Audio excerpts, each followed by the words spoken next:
This episode is brought to you by Sortly. If you're growing your interior design business, then you know tracking inventory across projects, warehouses, and team members can slow you down. That's where Sortly comes in. Sortly helps you manage furniture, decor, and materials effortlessly from any device, anywhere. Simplify your installs with barcode scanning and real-time updates, making it easy to export details for client proposals. Sortly is the mobile inventory solution that your team will actually use, so you can stop losing time and money on messy spreadsheets and outdated systems. Hot Young Designers Club listeners get 50% off their first year, plus a free 14-day trial. Sign up today at sortly.com/HYDC. That's sortly.com/HYDC. Hi. What's up? What the heck? I don't know. Let's start over. All right. Well, let's just come in here, say a few quick updates. What's going on? What's going on in general? I guess. Like, we're all headlong into summer and hopefully trying to relax and re-energize, or you're now insane because your children are out of school. So we see you. I packed I'm holding space for you parents all summer long.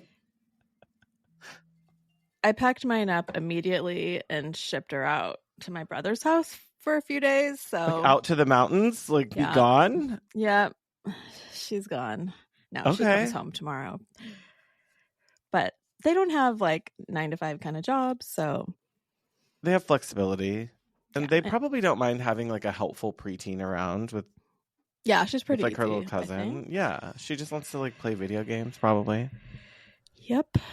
Okay, she can do that there. She could do that here, I guess. But I'm definitely feeling summer vibes, and I don't know. I kind of don't know what to do with myself. I've been alone, I should say, in my house for 2 days, which is such a beautiful treat. But I think I'm getting kind of weird. You're getting cabin fever. Maybe. Yeah. It's probably time to go into I realized over the weekend I was I know I'm a vampire, but I should spend more time in the sun. I need to go outside and enjoy being alive. Right. And I did go out in the pool but yeah, there is something I haven't had meetings really, so I have one this afternoon, so and I have one right now. Yeah. Okay. So things are happening still. And I think that one of the reasons why we're talking a little bit about this, coming back to this episode as we get in, is that truly custom furnishings and custom furniture and it's not only making beautiful designs, but we spend a lot of time talking about profitability, and you could chase 3 tiny projects or one project that has some good markup in furniture in it. And custom work is just one of the ways that it's harder to get shopped. We go into it more into the episode, but I think I just stayed away from it for a long time early in my career, not really knowing and being scared of it. And then come to find out it's not that scary. There's just a few tips we share on how to make it effective for you and your business and less risky for you too. So it's a good episode. Yeah. I mean, it's not easier, but it's better if you can do it. Yeah, absolutely. So we talk about that. And then, we've just been continuing to make updates to the way things function in the shop. We've made things a little bit easier to find, added notes. And if you guys are ever buying from shop.hotyoungdesignersclub.com, we're happy to help answer questions. If you're seeing stuff in there, you're not sure is this going to be what helps me solve the problem? I've had quite a few designers slide into our DMs and ask questions about, hey, does this work like this? Does that work like that? Sometimes our support team, Sarah, she can help us in answering those questions because she already knows some of the answers as she's helped us with those product launches. But we're always happy to help you. Sometimes we're a little slow on the email inbox. Yeah, give us a break. Yeah, but everybody usually is really sweet, and when they ask questions, we're happy to answer them either in our Instagram DMs, or you can email us more about what you're looking for at hello@hotyoungdesignersclub.com. When I was at Haven's workshop a couple weeks ago, I have no affiliation with them. I came as a full paying attendee, and Allie Faulkner, who was one of our guests a couple years ago, I don't know what her show number was, but maybe episode 99. Oh, 99. Yeah. So she's always been a really great supporter of us. And during her talk, she did a couple talks. She, like, unbeknownst to me, shout out as she was talking about her process. And she was talking about how she purchased our furnishing budget calculator and how she uses it with her luxury clients. And I was like, oh my God, no one knew who I was. So it was kind of embarrassing, but also very, very nice of her. And talking about how she's customized it, because it's customizable to a point. Unless you're some kind of Excel expert, I wouldn't recommend getting into like changing formulas and stuff. Yeah, that's like our best selling of all time worksheet. Like, it's a Google sheet, fully customizable to your branding, but it allows clients to make their budgets for their furniture, and it's like realistic numbers. So it's already pre-built. If you need to do more in Google Sheets, like, I guess go for it. Like, if you're but you can change the numbers really easily. Like, if you wanted to change the pricing, like if your vendors are at a different pricing level, higher or lower, absolutely. like that's really easy to you just change the numbers. I changed the title of mine. Mine's now called the Furnishing Investment Calculator. So anything like that you can modify. And yeah, so it's definitely still a favorite of people of all levels, I think. Mm-hmm. And the other one that's, what's funny is I looked at it the other day, because I don't, like, you guys, we don't spend time poring over monthly reports for our, maybe we should spend more time. But part of the things that I looked at was like the best sellers. And one of them is the Design Hours estimating guide. It's just like a PDF reference tool to get you started on like estimating hours. So I know that we have a lot of like fresh hotties who just want to like get a gut check on if their numbers are right, or where do I start, or they don't know where to start at and give themselves something to work towards. And it's been helpful for me too, because you and I built it obviously off of a lot of our own estimates, but then over the years I've also started to adjust. Every time I look at projects, I can kind of get a better idea for it. So it's a nice little level set to start. And that one's like a cheapy one. It's $25. Yeah. So, I mean, I do think that's something we've tried to differentiate, or maybe not differentiate, but we wanted these to be at an approachable price point, because if somebody once said, if I could afford to spend thousands of dollars, I wouldn't need these. So, yeah. So I don't know.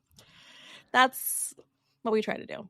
Yeah, exactly. So if you guys are looking into things that'll help you run your business smoother, or you're trying to find the guides or the templates that will just make it easier to communicate with your clients. And maybe you're a little slow on leads right now. Like, I know I am. So I am really focusing on back-end stuff and my website and processes. Like, dig into that stuff and don't just like wallow and be sad. Like, just make everything better. So when you're busy, everything runs better. Yeah. And you feel more confident and you can sell better projects. So do that. Wicked. All right. So yeah, visit us at shop.hotyoungdesignersclub.com. And enjoy the show. You got it. Welcome to the Hot Young Designers Club podcast. I'm Rebecca Plum, your big sister. And I'm Shaun Surha, your GBF. We're not that hot or that young, but we believe it's a state of mind that helps us build adaptable and profitable businesses. We rely on the support of our design besties to get through each day. So let's explore the emotional, practical, and humorous sides of being interior designers. Welcome to the club. Hey, Shaun. What's up, Rebecca? I'm excited to be here. We just had a little pre-episode that, we should have been recording. Like, we're always like, God damn, we should have recorded that. It's always I just want to be followed around by reality. Yeah, I know. It's like, that's why they leave them mic'd up as long as possible, is like the real content comes when you're not expecting it. I know. Armchair Expert says always be rolling. Anyway, roll that beautiful bean footage. Yeah. I was just talking about my little new exploration into AI, which, like, okay, we all know AI is having a moment that won't go away anytime soon.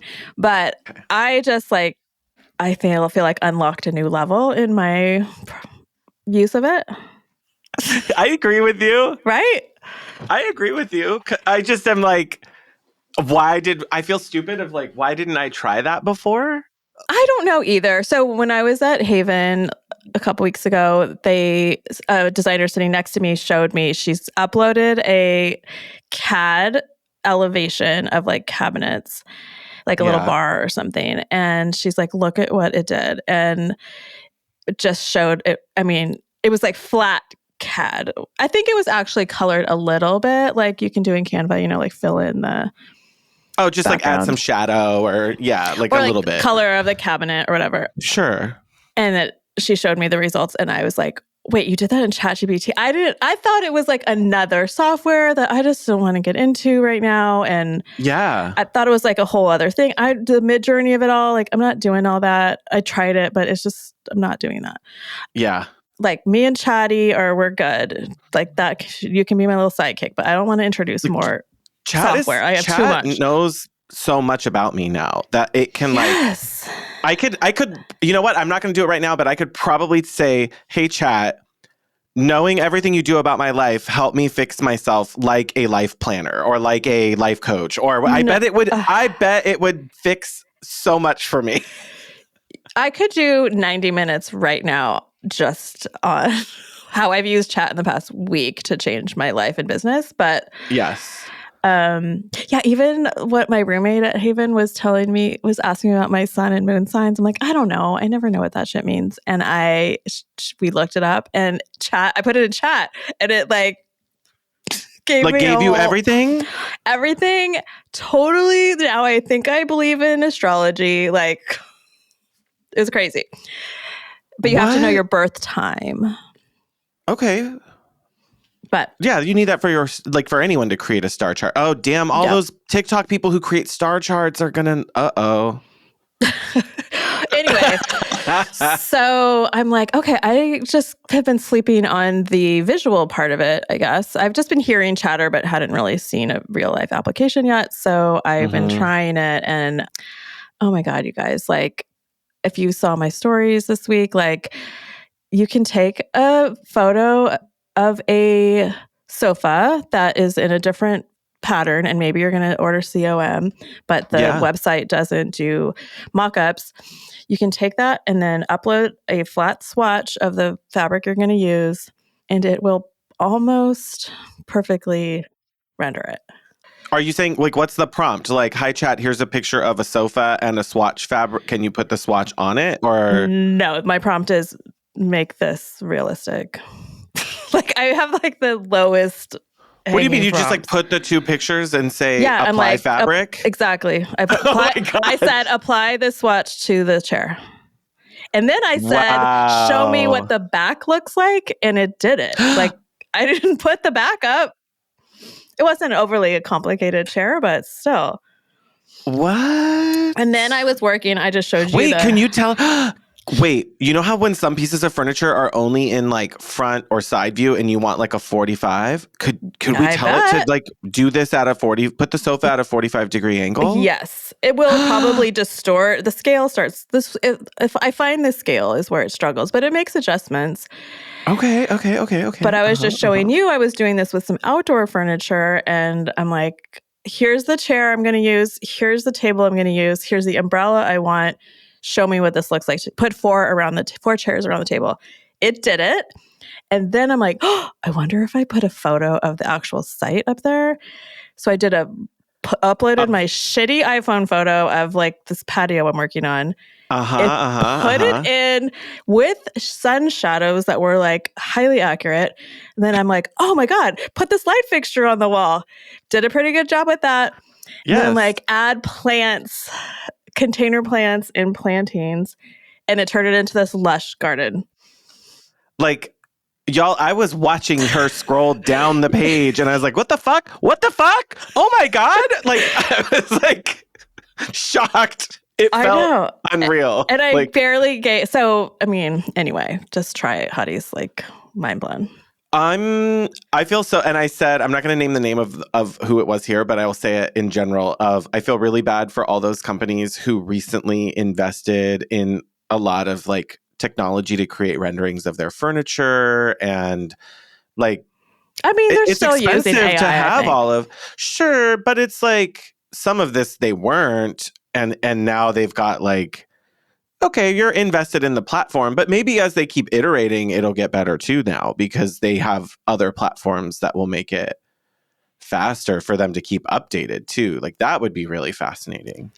Like how And quickly they can get new stuff, like a new small furniture company now. This could help them a lot. yeah. And I also hate looking when I'm shopping and I see everything's in AI. I really do hate that. But for us and our work and trying to communicate things, and this does tie into our episode, trying to communicate custom pieces, this has always been the struggle of like, how do you get someone to visualize it? Yep. Especially, like, I haven't tried it with window treatments yet, but that's I like made myself go to bed. But that my friend Jen, she says it works great. I mean, okay, so like applying pattern to like a drapery panel, like try it. Like you could just have a stock photo that you use of white pinch pleat curtains and say, please. I know. You've got to do a lot. It'll fuck up the scale almost guaranteed. So it's a lot of like scale, like reduce scale by 50%. Like you can do prompts like that. I'm having a lot of moments honestly, right now. It will help. Like I feel like I had some blocks because I couldn't always visualize things in the space, and which made it me like tentative to pitch it. And then also make a client feel comfortable buying it because they don't like we see the fabrics. The swatches all look pretty together. We love a swatchy mood board, but like sometimes like what does all this shit look like together? Like really, like because all these swatches are the same size, but that's only going to be a pillow. That's going to be a huge ass couch. Like you got to see it all together in like the recipe, you know? I'm just like having. Like now I want to ask it. I'm like, telling you. Now I want to ask it to like make it a like, oh, here's a cool fabric. I want to make it into a coverlet on a king size bed. Yeah, the bedding of it all. Okay, we got to stop. Like, we got to get into the show because like I'm telling you, it's so addictive and exciting. So hotties, report back. Yeah, I want to know. Okay, today we're talking about custom, which yes, that all does definitely apply. I've been thinking a lot about this as like I evolve my business and grow it, and we've been talking about one of the reasons why it came up is I have been doing more custom in some of my projects, which is really exciting, but also like I feel kind of it might be a necessary move in this economy, which feels like almost opposite. Yes. But speaking of AI, like I know a lot of designers were kind of like, what does this mean for our industry and business?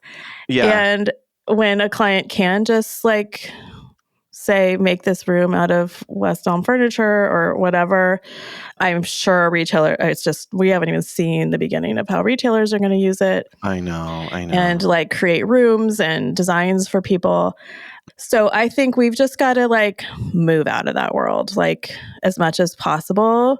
Yeah. And just start going more into honestly, like one of a kind custom things that can't, at this point, a client wouldn't be able to even know that that's where they wanted the room to go, if that makes sense. Yeah. And before we go too far on this, like, yes, we have both talked about unrecorded how you have to reach a level where your clientele can do this. Like, obviously, if you're selling them like a $150 like Safavia side table, okay, a custom one made for you, you're not going to be able to compete against those price points. So we understand this is like... I actually have some thoughts on that, but that we can get into it. But there's like a level you've got to get to at some point. Like you're not going to break it with the IKEA stuff, you know? In general, yes. And that's what I guess where I'm at right now is I'm just kind of setting my sights on where I want this to go and starting to take steps that direction instead of just like, I got to take this work where I can get it. And I just think quote unquote regular people like us are gonna possibly be struggling a little bit. And there's just a lot of competition with these new technologies. I agree with that. And people's expertise has been getting better. Like, we've also educated the public. Like, they kind of know how to do a lot of it that they wouldn't have had any idea 25 like design years wise. ago. Like, because of blogging and HGTV. Yep. Like, say what you want about HGTV, but it has helped people create more beautiful and it's helped intentional me. homes. Like, that's kind of how I started. Look, you could go way back on our episodes, and when I talked about Christopher Lowell on TV, Oh my God. and I mean, like that. How did I know that could be a career or a path? Like, it took the internet, it took TV, it took blogs. Like, we have really created a world where people do appreciate beauty. Like, not to be all like woo woo, but we're all in a way contributing to a more beautiful world, like a more intentional space for people to live in. Like, little by little, everybody's getting a little bit of a better way to live.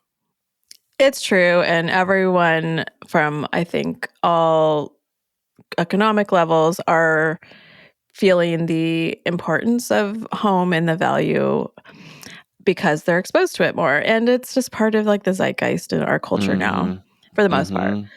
So yes, I think there's ways we'll get into where you can apply it to your projects now, but if you're not there yet, but I just do think like this is like a soft big sister encouragement to just start thinking. Like, I do think for the most part, we have to look up market. And it is something that like we have been chatting about offline is I have struggled with that because I haven't been able to define it, like who my ideal customer is that feels right to me. Like, I'm not joining a fucking country club and hanging out with a certain type of person. Like, it's just not me. Yes. They could be lovely. I know there's lovely people in country clubs, so don't come at me. Just an overgeneralization. They're generally not going to be your person. I don't think. So. Yeah. Well, and I'm sure. not their person. What are the odds that it's like 1 out of 300 people who are members there? I don't know how many, but like out of that, you have to find those other people. And I think it's better to start your odds at like a rock concert. Like, okay, well, but I have just kind of had like my eyes open to new types of clients that feel good. And this is going to be different for every single one of us. So we'll talk about this, I know, in like Patreons and future things, but there's that caveat. Okay, well, let's just start with the framework of like why custom is helpful. From a creative standpoint, anything's possible. Sure. Timing, like when lead times were really bad, there was a point where custom was faster than getting something shipped, and then it got worse for a little bit. But the theory of being able to have things built a little bit closer to you, geographically, if it's custom, could be really helpful. Right. And investing in our local communities, like we all keep hearing like these workrooms and craftspeople are kind of tending to be a dying breed. Yeah. In my city, I've been seeing, like, especially in woodworking, a lot of cool young businesses starting up. But yeah, like investing in our local community and our local people and not big corporate is a way we can do that. And I think it's very important. Yeah. And like supporting art forms that truly like we are valuable, are helpful, like trades, that are not AI generated. Yeah. Although I've been getting some custom quotes from some case goods and there's definitely some technology involved, which is cool. Like it's so helpful. Not all of them do that, but I mean, yeah. So creativity, we have a lot of control over the details, depending on how custom, there's a range. But if you have a client with a challenging space and they're trying to make it fit, like instead of just shopping up and down for this weird unicorn thing that you probably aren't going to find in the size, color, comfort level. Mm-hmm. Like you can just sell like, oh, I can make the solution for you. Like Done. I have that. Yeah. Like we're just going to go custom. Like, No big deal. you're going to be chic. Yes, it's typically for higher end clients, but that is helpful. Like we were saying, when the economy is kind of struggling and middle class is not maybe investing in their Like homes. a $12,000 sectional is maybe not on the menu for everybody. Yeah, or just any sectional. Like we just need to kind of get out of that space possibly for a minute. Yeah, maybe. Yeah, I think like I've had custom, if you guys go way back, like our journey of getting to custom, like I was having some stuff made like through upholstery and things like that locally, window treatments, like workrooms, and something that like Rebecca and I have talked about like on our route to that was that like for where she was for a long time, you weren't finding those people. Like they are kind of tucked away. And I feel like because the community is so dense here in greater LA or greater Orange County, there's just like a lot of options and visibility. So even if like I haven't found the best custom upholstery maker, there are a lot of them where I am. Well, LA they are is still more here. of an industrial, has more of an industrial Yeah. center. Like of garments, the port is here. Like a lot of fabrics are still brought in right through here. Like those still exist. So it is harder where you It's are. the And I know biggest that working class city in our state. So yeah. and I think that for you, it's it is challenging. And so I just acknowledge for other designers, like how much of a challenge that was for you. And you're still in a very large metropolitan area by like compared to most other cities in the country. It's a pretty large city. It's not a town. It's definitely a city, but Sacramento is we're the capital. Our capital. Yeah. Which capital cities aren't always the coolest, but yeah, we have no furniture showrooms. Like there's no brand showrooms here. There's Correct. designer-owned showrooms, but we don't have anything like that. There's some build happening, but not very many. And it's kind of hard to find, like you're saying. So like I helped you find. Yeah, you went on one. some like Better Business Bureau or some shit. Like, oh no, I hunted. We have to go back. Website. But there was like some organization for window treatment people that she was on this list for, but like a long time ago. So it was an old one, but she's still in business. She just isn't in that listing anymore. And I started hunting her down for you. Because I had a client. Well, yeah, you hunted it down but, for you too. But it was like, let's do this. Like, I'm gonna find them. Other struggle is most of them are like working with their hands type of people, are not on social media, they probably don't have a website, like because they're fucking busy. Like, but it's also it's not their specialty. There are some, but for the most part, that part is true. So yeah, and I had to do a drive-by on this warehouse. Like, is this a real place? And it was. She was there. She was a hoot. Okay, so things that we're thinking about in customization. This is obviously not a complete list, but window treatments, upholstery pieces, of course, wall treatments, like custom paint treatments or things like that, like custom applications that a client wouldn't think of. You mean like moldings and stuff too, or wallpaper, or like what do you mean? I mean, yes, that's like coming up with a custom solution, but I'm thinking like in the project that I just did, I had somebody do a custom wall texture, like a decorative painting technique, and bringing in artists to do things, Yeah. Case goods, obviously, like somebody to make tables are pretty easily found. All kinds of case goods, but even though looking at brands that we can order from, usually they're trade vendors, but a lot of them, the ones that I love to work with, will do custom paint colors too. Okay. So you're creating a custom thing that no one's ever found before because you applied a new color. It's so funny you said that because I just dropped off a gift to a client that wrapped up with me. I sent you a picture of what super I was cute. doing. But I went over to their place and I was talking to them and she's like, the one thing, this is the wife telling me, she's like, you want to know the one thing I've been telling everybody that you blew my mind with?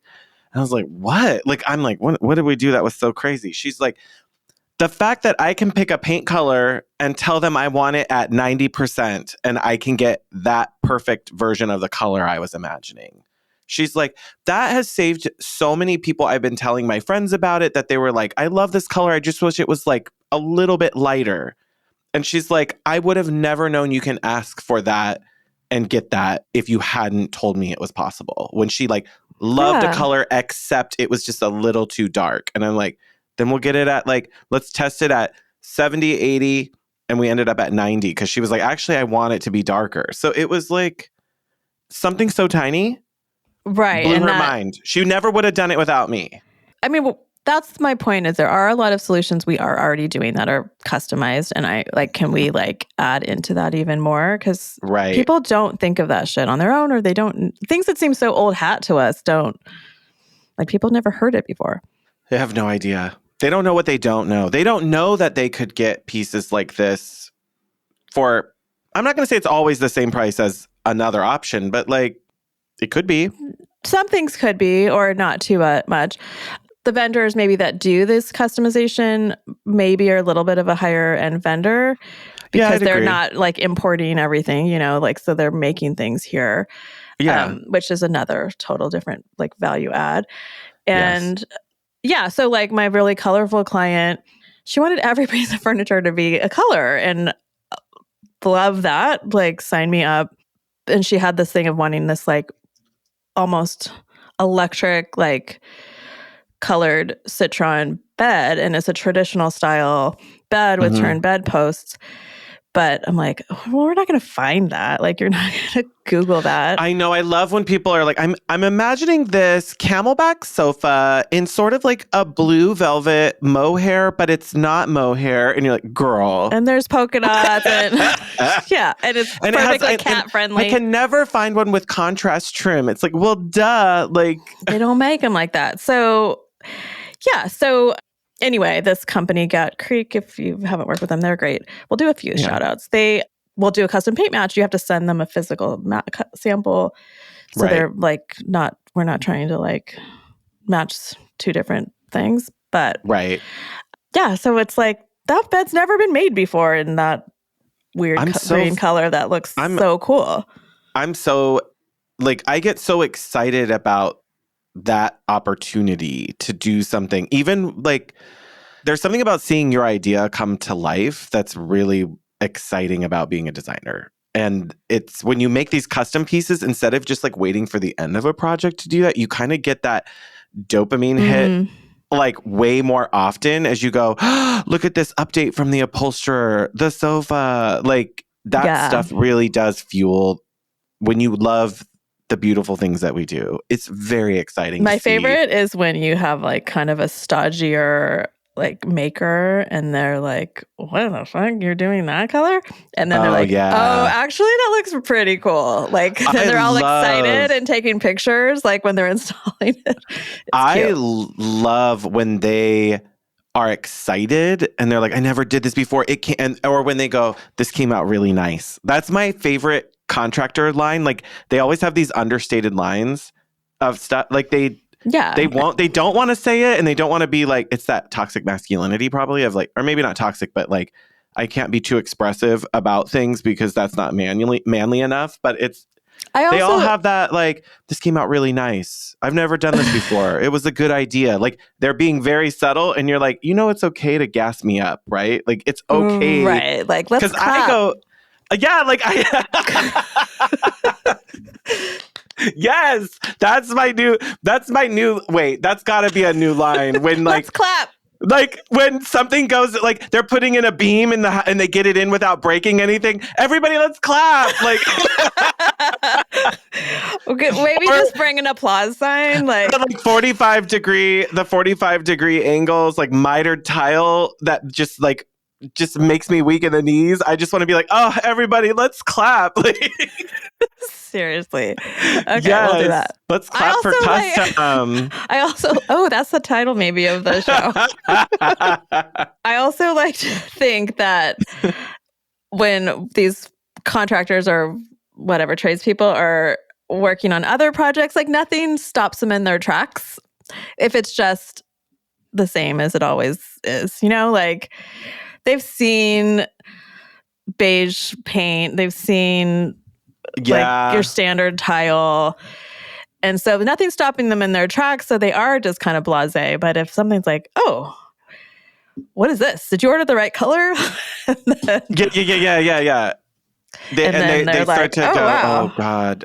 Or I've also said this to a few of them because they don't understand. Like, not all my contractors work with designers, actually very few. And they're like, they're questioning sometimes because they don't realize how tight we've gotten it with the client of like, no, that's the right color. Like, yeah, you could sit and wait, baby. Like they already approved, or they're going to approve. Like, put the swatch up. You don't need to do anything. I'm not gonna tell you to paint the whole house that color until you have seen or heard the client's approval on that stuff. Like, don't you worry, baby. Yeah, we've got it. Like, as long as it's right, we've got it. Okay, some other thoughts. Tile can be customized, like especially cement tile. I've done that a lot where I've done custom colorways. I've worked with Villa Lagoon, but I know other companies do it. And that creates a totally different new design that if you haven't seen the colorways before together.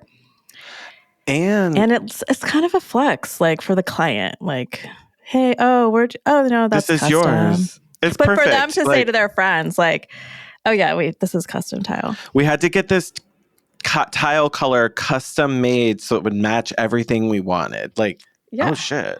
And generally not that much more, again, like, no, that's like to get just what you want. That's a very little. It just takes longer.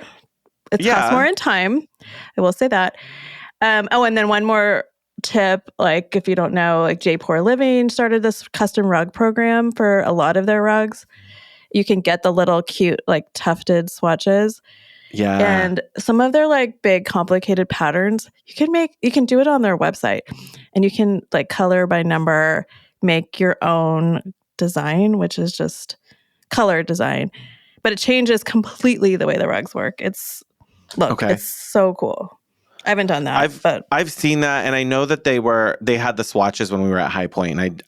They had like the colorways with You've been able to do it, but they just upped the process, like improved it a little bit. And I mean, I think you'd need to leave like 6 months, but sometimes we have plenty of that time. Especially if you're building. Do you know that there's companies who will like cut down your tile designers? Like if you have the perfect larger scale tile you're using in the floor, the main like field of a bathroom floor, but you need a smaller version of that. It's just not made. There's companies that they're all over the country. They will rectify, like cut down tile to get it into 2x2s or like make any tile. Yeah. They could take porcelain, cool. ceramics. They can make mosaics. Like there's companies who will take what you have and turn it into a mosaic pattern. So they'll laser cut it, a lot of them, or they'll like water jet cut, depending on. But a lot of them now are doing that. It's the setup fee for one of them, I think, was like $30. Like it's very minimal because most of this is done with technology now. They drop them in. They tell you how many extra they need for cuts, because if your tile's a 24 by 24, there's going to be extra junk pieces from cuts, but they will help figure that out with you. And yeah, like the one I know locally, like she's like, oh, they do this for like everybody over here. It's in Anaheim. Like everything's in Anaheim down here. Yeah. So it's either the Valley or Anaheim. And I was like, how many of these companies are there? She's like, oh, they're all over the country. She's like, this is normal. Like commercial spaces use this. People will order large quantities of that stuff, but need something special for a part. Like hotels will do this because they'll just like mass order all the same tile and then get the cut downs that they need locally. Like, that's cool. There's just like, there's like a volume game with it too, I'm sure. But yeah, it was really, but not always. Good thing to learn. Like, I do know there's like, I was doing yards. I was doing 40 square feet of a tile pan. And it did it? They did it? Yeah. And they were like, setup's like $30. It's like a percentage of all the work they got to do. Like, so it's tiny and it's local. So find it local. But if you had big quantities, obviously freight would make it hard. For me, I don't have to worry about freight. Yeah. And like back to Villa Lagoon, I was talking to their CEO recently at an event, and he said if you send them like an idea, he'll go source it. Like he works with makers all over the world. And Oh, interesting. like if you wanted a custom Zalige mosaic, like for instance, in custom different colorways, he'll figure it out. Like it's pretty cool. I haven't tried that part. That would be a really fascinating like experiment to keep working with. So I'd keep us posted, like, because I would be excited. Okay. Yeah. Those are different types. I'm sure there's more. So tell us your ideas and experiences. Levels of custom too. It's also like there's a range. Like you don't have to go fully custom, like start with a sketch and a smile, like, and you are trying to figure out how to build a sofa. Start grabbing lumber and sticks, like. Which we can talk about that.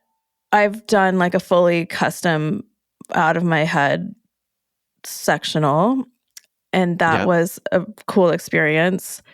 But also like all the time we do semi-custom. So like, you know, we're Norwalk dealers and there's other ones, but like, even though we can't change the size of things, we can change as much configuration as they'll let us, which is always obviously fabric. We can put any fabric, including COM. They have a lot of dressmaker details that can be added to their stuff. It's not just them. A lot of vendors do this. Including like contrast welts, like you were saying, fringe, all kinds of stuff. It's kind of like they can make the back cushions a different pattern than the seat. Anywhere where like they're not going to change the shape of the cushion, but they will change like any of the dressings of it. They can pretty much do whatever, but they're not going to like, oh, take this sofa. It was, you know, a tight back, but I want it to be tufted. Like only some models are going to do that. Might. Like, But like if you wanted 100 inches and it's 120, that they can't adjust. Yeah. Or a different that's like depth. a made to order, but a shorter menu, like not 100% bespoke. Yeah. So it's a great way to also like dip into custom and selling it as custom because it is customized for your client. And then that's kind of what I did, where I like knew the line and then hit a limit with it when I wanted this sectional for this mid-century style room.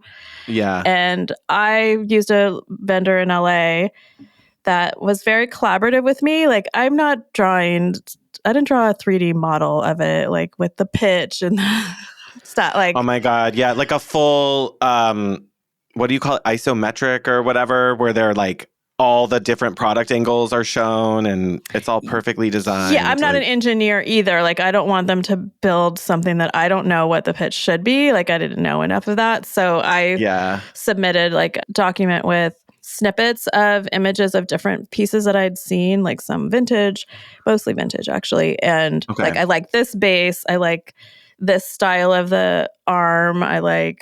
This is the depth that I'm thinking of the seat.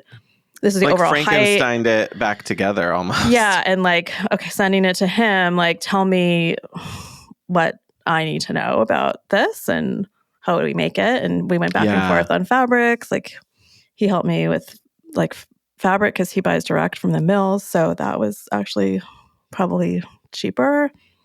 That's nice. That was generous. No, it was really a great process. And it was one of a kind. Like it was kind of a tricky space with these floor to ceiling windows that we didn't want to block the view. And I didn't want a bunch of, actually it is armless and I didn't want arms because it's, I don't know, a whole thing, but it was cool. So I did that without modeling it. Like you just roughed it out. I had 2D models. Yeah.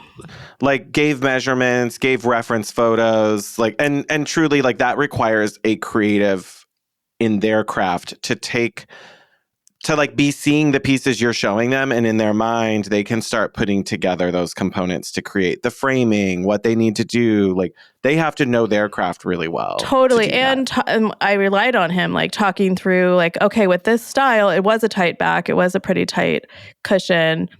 What kind of cushion should we use? And he gave me recommendations based on the densities of like, you don't want it too soft because it's just going to start stretching and it's not going to hold its shape the way you want it to.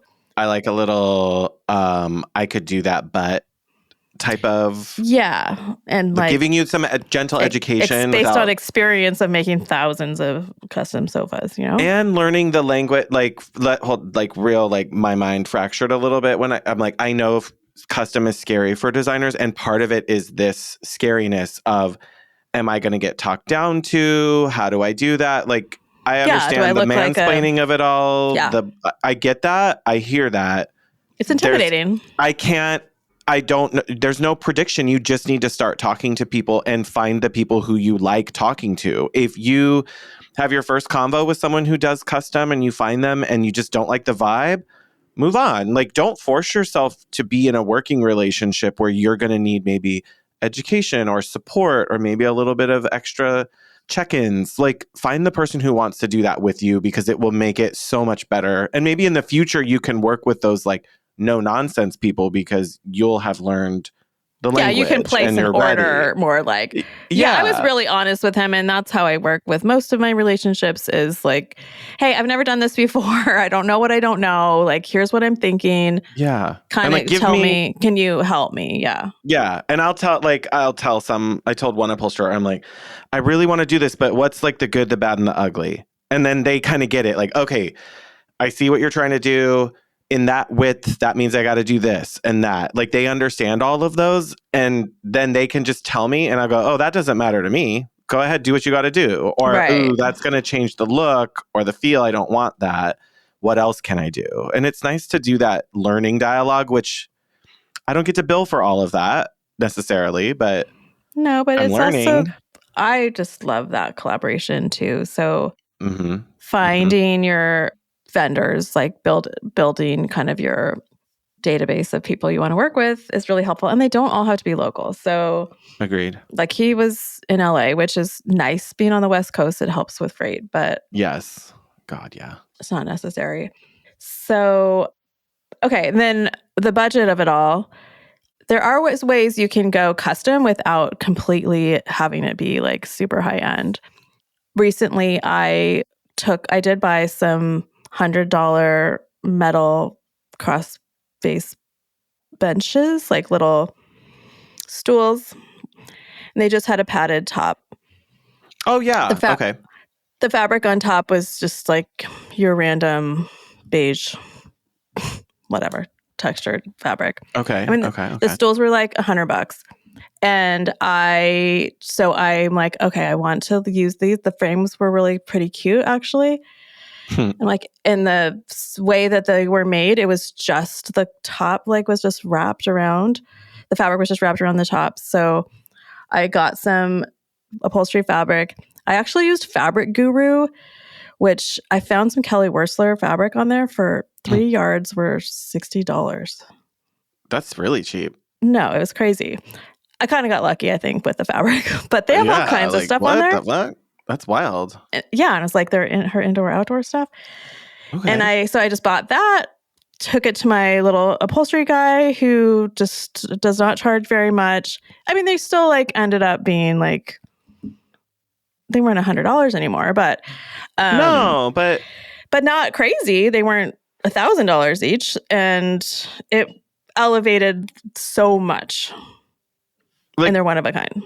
And they feel one of a kind. They feel special. They feel unique to your space now. And they're really not like, what you did is not very far off from like the beginning of DIY, where Christopher Lowell would take a bar stool and then pull it off and staple on some new fabric. Like, it's below.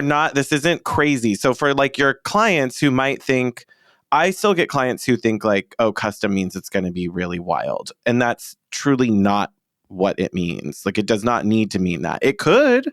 I think there are ways that we could get creative. Like, I did that, exactly what you're saying recently in my kitchen. And I did it myself with a stable gun and some 4-hand stools. And a handyman could help you if your client is really not that good. Like, as the designer, you can navigate a handyman to help with that if you're not pitching in to do that. Like, but having an upholsterer, if I had more time, I would have, and if my upholsterer wasn't so busy, I would have had him do it. But I mean, he charges like $50 to $75 to do that. Yeah. And it's so easy. It didn't have anything complicated. There was no sewing. So if you can find stools or dining chairs that don't have a sewing element, then I'm going to do it all the time. Because we know like none of those manufacturers do anything in any color anymore. Because everything's beige? Is that what you mean? Beige or gray. Yeah, I know. I'm tired of it too. But we don't have to be tired of it anymore because we can find some customization opportunities, or even just doing the back. Like find a leather dining chair that has a leather back and then change the back fabric and it'll look like a totally new thing. Kate Lester does that a lot. I know. I really do admire when she does. I admire it a lot when she does that, honestly. Are there other ways of like adding little customization elements? I mean, swapping out hardware on an ready-made vanity, like that's a huge, easy one. Yes. Yeah. Anything like that, or dressers, like changing the hardware on dressers or case goods to be custom. Oddly enough, this is like customizing things to a different degree, but there are a lot of companies at High Point and vendors at High Point, and I'm sure some at Vegas Market, who on some of their case goods will either ship it to you unfinished or they can customize the finish, but sometimes getting it raw and then being able to have it sprayed on site along with the other paint in the room. Or I did like a kitchen refresh for a client where the cabinetry, they didn't like the profile edges on the cabinets. So the mill worker added some extra trim detail. So that way when they were stained and we were going to spray them, after they were sprayed, like you would never add a new species of wood on top of a stained wood, knowing that like the graining and the coloring and the staining is never going to get perfect if I stained it. But because I was painting it, it was like, yeah, we can add a little bit of extra trim. Like we did like a bead inside of a plain shaker from like a builder shaker. Oh, yeah. Cute. They just put the little beaded wood detail in there. And because we're going to paint it, they can use all the filler and whatever. Who cares? Get it smooth. Yeah. But I could never add new stained wood on top of that and get it to look the same. Like it's going to look like a race stripe. Like nothing will look like it was with the original wood. So get creative is part of it. Yeah, be creative. And if you work with a vendor already that has some customization opportunities, utilize them. Like being able to sell that to a client, as I think it makes them feel, I think anytime we can make the clients feel like they're working with the designer and there's extra value that they couldn't have replicated is huge. I agree. Okay, so some challenges. There are some. No kidding. Can we start with money and get that out of the way, please? Because that's just like the worst part, I think. Typically, it's more expensive. And not always. No, not always. But it will also, it can be expensive for our businesses too. Like, oh, yeah. Because you're taking risk. If it doesn't work out, you need to make sure you made money off of it somewhere. Some of your sales have to cover stuff like this that could go wrong. For sure. And communicating that to the client and the process involved, depending on what level of custom we're talking about. But like all my stuff is considered final sale only, like technically, but knowing that I would obviously talk with the client and work through it. But like a custom order especially is like, hey, there's like no take backs. Like I got to tell you, like you got to be with me. There is no one to return this to. Like it was made just for you. So you've got to do a lot of upfront communication. I feel like you have to like do a lot more upfront work to get the client like comfortable, and also make sure you're thinking it all through. Back to the ChatGPT of it all. That is such a huge helpful tool, obviously. To like render it, show them what they're getting. Yeah, because I had a client that I did some custom drapery panels for, and we did like a lot of mixed stuff on bedding, and it was like a lot of fabrics blending, and it was really like you just have to trust me. Like they they go together when they're all together on this page, and I could only do so much at the time, but now I'm like, that would be so easy to be able to show pattern mixing and blending. And yes, it's for some clients, it would have been out of reach to be able to get imagery like that. So this is really nice. Yeah. Hey, hotties. We have way more for you over on the Hot Young Designers Club blog. It's kind of like having an internet home base that we've been wanting to start. Yeah, we're over there doing designer features, sharing industry news, and some business updates. We've always wanted to be able to share our inspiration, so we needed a long-form place to do it, and now we have it. You got it. So head to hotyoungdesignersclub.com and check out the blog. So one of the challenges I've had recently, and I think I've talked about it on this side of the pod, but I had a big window treatment drapery install that there was a lot of custom hardware issues from the hardware manufacturer, which meant that there were just multiple install attempts, and it ended up taking 4 times for them to get right. And each time wasn't we're only going to do this little bit. It was okay, we're going to get it done today. And then it was a letdown for the client. Because they never got it all finished. Until the end, until the 4th try. But it was frustrating. Ugh.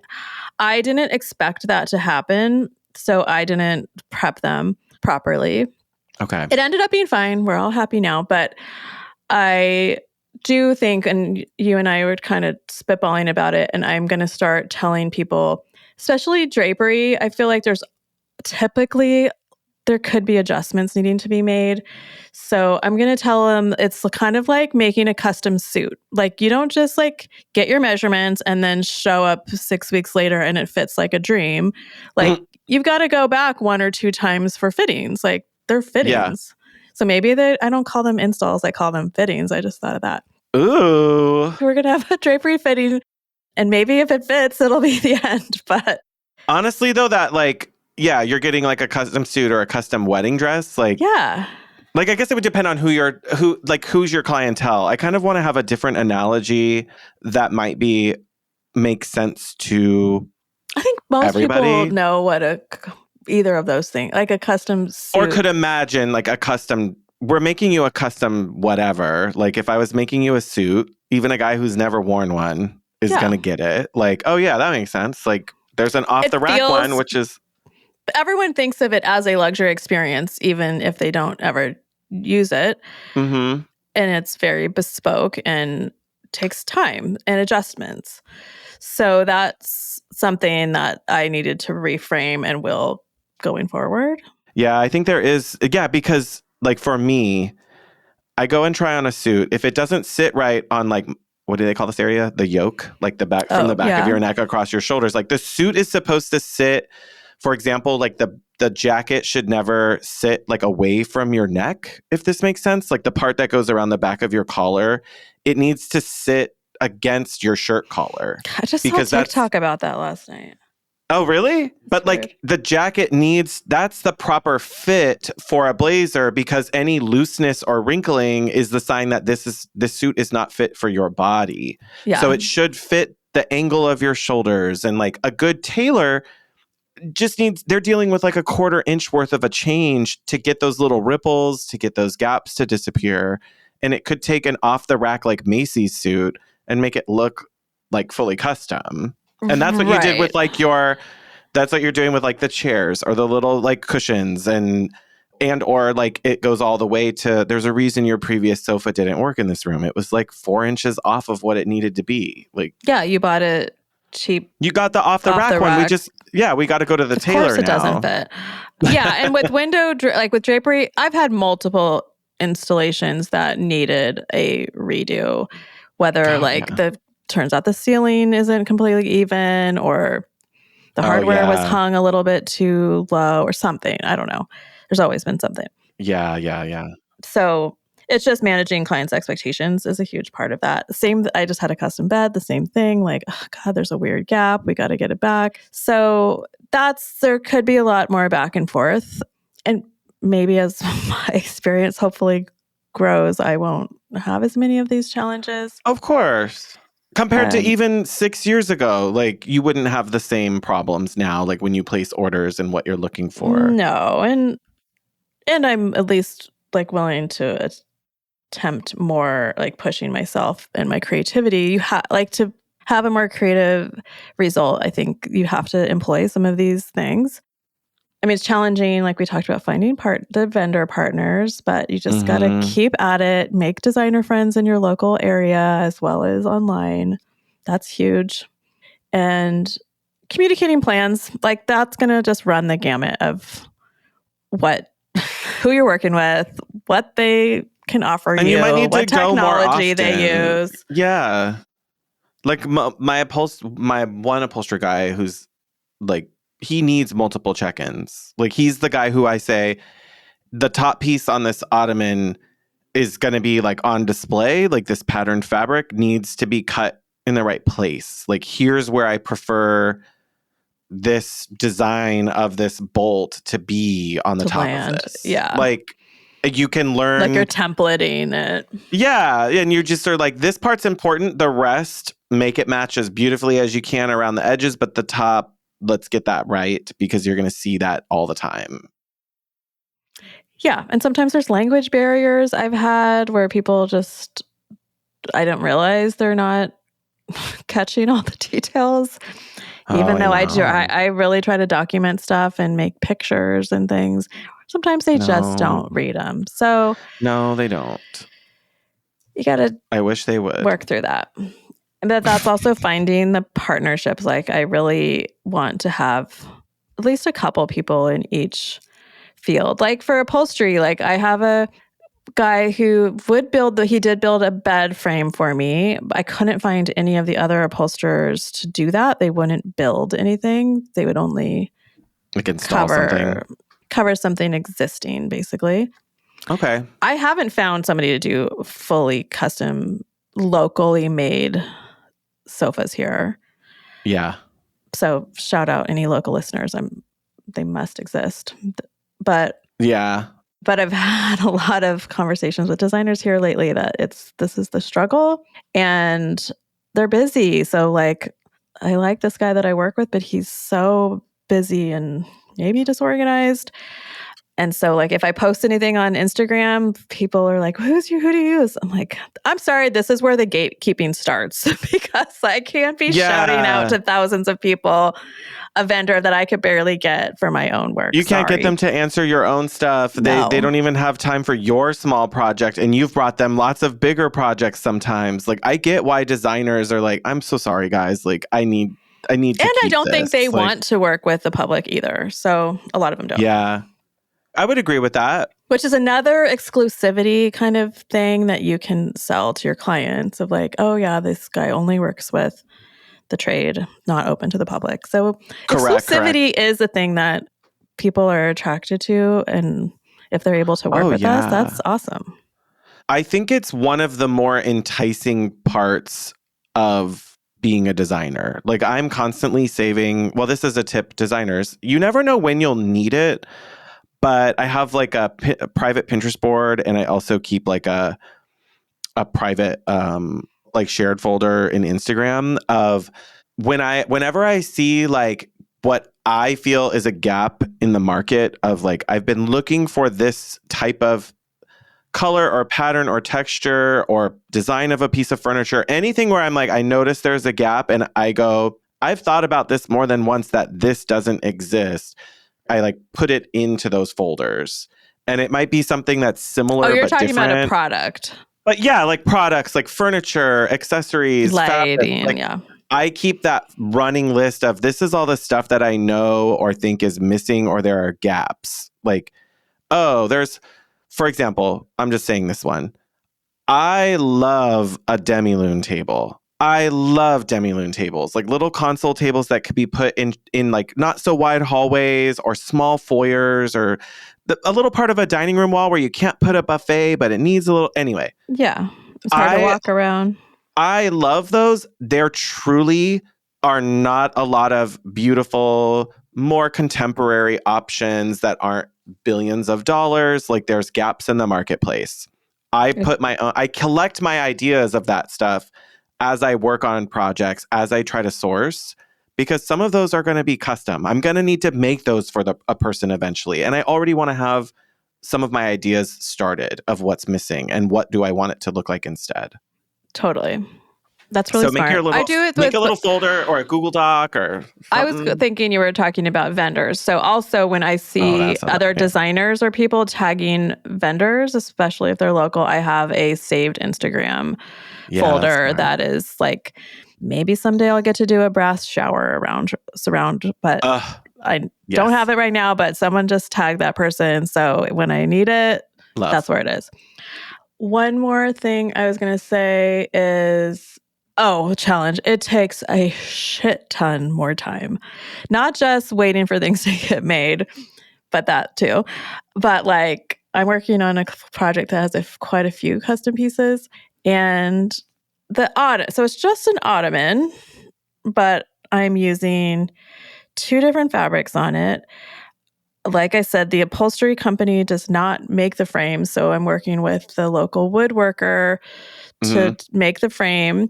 He's going to apply a plywood top to it that will then go to the upholsterer, who will then create this custom top.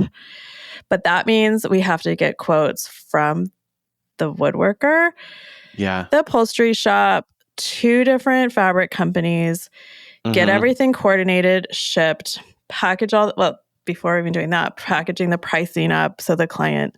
Like when you send it in Studio Designer, like it's just one custom ottoman with this stuff on it. Like it'll be 4 items to make one item. Line. Yeah. And that one's not even that complicated. So if you were like really doing something, it would be even more.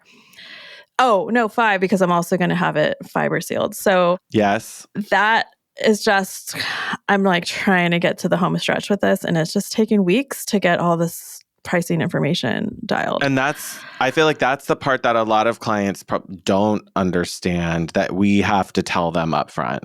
Like, or designers, like, hey, this isn't a night before pricing situation. Like, you need to build a lot of time in to get this stuff made. Like, I was listening to an interview with Heidi Collier recently on another show, and she was saying like they allow like 6 months to do their purchasing on a whole house. That makes sense. Actually, no, that makes sense. But that's for a whole home. No, not. But after the design's approved, it's a lot. That's a long time to get the ordering in. Yeah, construction's probably not for. Wait, like a whole home furnishing? You're saying her orders sometimes take 6 months to get them all in. But that's because that. I believe it, because each component is what I'm saying. She does so much custom, and all over the world too. She's bringing stuff in. So getting like cuts for approval out and back, and like all that it's stuff. A lot. Like, and then shit goes out of stock, and you got to start over, which is what happening to me right now. Anyway, so you got to build in time. So this isn't for your cheap and cheerful like quickie project. No, for sure. And they need and wait. The worst part of that is making sure that you made enough money off of it to justify all of that behavior. Like, right. How do you price it? The back and forth, all of that. Like, you're not going to be like actively churning a lot of billable hours off of that piece of furniture typically, but it's going to eat time. So like, you got to decide, is procurement and ordering time hourly as a designer? Do you build it into your product price? Do you add a procurement fee to your orders? But some way, make sure you're allotting for custom orders take more time. Right. So you need to make sure you get it. But also, like, how do you price something that does not have an MSRP? Like semi-custom stuff, like those companies kind of, you can get an MSRP usually out of them, or at least like a factor to multiplier. And you can create your own MSRP. Yes. But fully custom, you're kind of Wild West. It's rough out there. So, it's hard out here. I mean, what I've been hearing in some of the talks I've been in and podcast episodes I've listened to recently, designers who almost solely work like this, is they just have flat market percentage across everything they source, because it also tends to be vintage, which that's also been kind of a transparency challenge for me. Like, if you're sourcing on First Dibs or Cherish, like a client can see that. So they can find the details about it. So these designers just have in their contract, everything is marked up in percentage. Yeah. And so they're transparent with their pricing, but they're also like not bothered if someone knows what it costs. I feel like that's pretty common, like net 20, whatever the number is. Yeah. Like, you're making sure that you are like being upfront with clients instead of just, I'll just charge you whatever I think something. Like, I could see someone. It's also a different model. That. Like right now I have so many vendors that I have been getting deeper and deeper pricing from because we've been concentrating on it. 25%, like my price is so low, my cost is so low, like that wouldn't work for my business model right now, but it's just another thing to consider. I feel that. I think do the like 25% isn't enough unless you're doing it across like a big slice of higher ticket items. Yeah, you have to get it on everything, knowing that some things you're going to win price-wise, others you might end up losing on, and like keeping that big picture is kind of key, is what I see of like That's as a designer, don't get lost in like you might lose money on something stupid. You really might. You might lose everything and a little bit extra on one thing, and then you're going to make it in the next project on something because everything went smoothly and there were no problems. Like the universe comes back to us if we're doing the right steps. We're trying to prevent problems, but you will make mistakes. It will cost you money. Like I don't have a fun. Hopefully it's like educational mistakes. Yeah. Like, oh, didn't know about that. And maybe don't let your new assistant who's never done this before order $25,000 worth of stuff. Like never. You might need to be heavily involved, you know? I get help like, hey, start collecting bids on this. Here's the thing we're looking for. And that's really helpful. But yeah, like I'm going to bring it all together and figure out how to position it. So my nerves can't handle it. I know. Well, we didn't end on an optimistic note. I mean, we don't. Okay, well, yeah, I agree with that. Don't be scared. I agree. Yeah, it's honestly like it's hard now because if you go back to really early podcast episodes, and I don't have one specifically, but I know we've talked about this over the years. Like we're 5 years in. Like we've talked about this. This is my 8th year in business now. This is your 8th year, right? Mm-hmm. Yeah. So like we started from a really scary place, not doing anything custom, only doing retail, and then pushing ourselves to start moving to wholesale and like vendors that can really help us build in profitability. And they will still be able to do that. Custom is just another extension. You'll learn, start with small, start with some custom pillows, start with some custom draperies, like build your way up to bigger things. And then eventually when you want to do a whole room of all custom, it's not scary anymore because you've developed the process. You know where to expect it to be problematic. Like it's going to be easier. It will get much easier. And your projects will be way cooler. So a million times. There's that. A million times cooler projects and better results, happier people. Like it's weird how clients do get excited about that stuff. Not in a bad way, but just like no, but your portfolio is going to show it. Yeah. Yep. Okay, you got this, hotties. Yeah. Until next time. Stay hot, designers. Thanks for listening to the Hot Young Designers Club podcast. For more on what we talked about today, check out the show notes. Your support helps us grow, so share with your design besties. And subscribe and leave a review on Apple Podcasts. Our conversations continue on Instagram. And be sure to download our monthly resources on our website and our Patreon.